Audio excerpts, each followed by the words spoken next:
Днес ще ви разкажа как може да печелите дивиденти всеки един месец от годината. Кратко уточнение, когато казвам инвеститори, всъщност се обръщам към хората, които инвестират в дългосрочен план от поне една година до 5 години. Така че това видео определено е за търпеливите. Както може би повечето от вас знаят, много компании предлагат дивиденти като награда за това, че сте инвестирали в тях и вярвате в тях.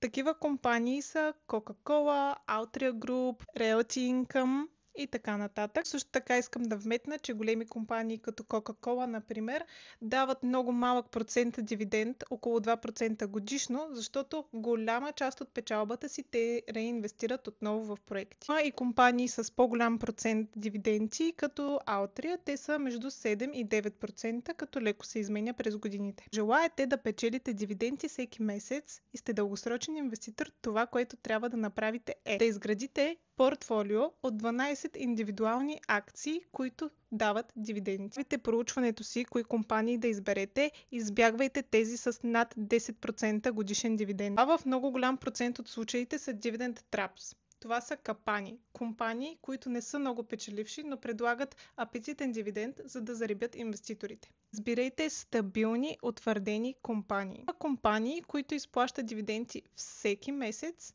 но повечето от тях изплащат на 3 месече. Изберете компании, които плащат в различни месеци от годината. Може да изберете една за януари, една за февруари, една за март, една за април и така нататък. Така, всеки месец ще получавате дивиденти първо от едната компания, след това от другата. Дивидендът, който големите утвърдени компании изплащат, никога не е прекалено висок. Затова не може да очаквате супер голям пасивен доход от дивиденти. При натрупани дивиденти просто ги реинвестирайте. Вместо да вкарвате от вашите пари, може да реинвестирате дивиденти и така да печелите още дивиденти. Повечето компании, които изплащат дивиденти, са сигурни и стабилни. Тук няма какво толкова да ви притеснява, ако сте избрали правилните компании. Така хем ще печелите от стабилна компания и нейният растеж, хем ще печелите от дивидендите. И колкото повече акции имате от дадена компания, разбира се, толкова повече дивиденти ще получавате от нея. Ако искате в следващото видео да ви избера 12 компании за всеки месец от годината, които дават дивиденти, коментирайте под това видео.